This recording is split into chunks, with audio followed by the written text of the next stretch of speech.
देवाघरी गेले. त्यानंतर सर्व काही व्यवस्थित काही काळानंतर चालले असताना त्यांच्या पत्नी आमच्या मामी सावित्रीबाई अनंतात विलीन झाल्या.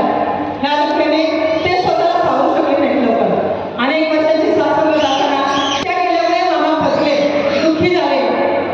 आपल्या मामाच्या जीवनात पुन्हा थोडी उभारी पै पाहुण्यांच्या भेटीगाठी काही आनंदाचे क्षण आपण त्यांच्या आयुष्यात पेटूया हेच उद्दिष्ट डोळ्यापुढे ठेवून त्यांची मुले आणि सत्यवान व इतर गांधी परिवार यांनी वाढदिवस साजरा करण्याचे आयोजन केले. मामांना त्यांच्या अमृतश्रेष्ठ आयुष्यासाठी खूप खूप शुभेच्छा.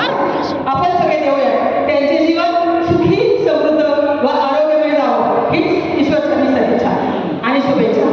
आपण इथे मला बोलावले, मनोगत व्यक्त करण्याची संधी दिली त्याबद्दल कार्यक्रमाचे संयोजन माझे दोन्ही मान्यवर संयोजक संतोष गांधीले, अनिल गांधीले पटवार यांचे मनपूर्वक आभार करते. धन्यवाद. धन्यवाद ताई. अतिशय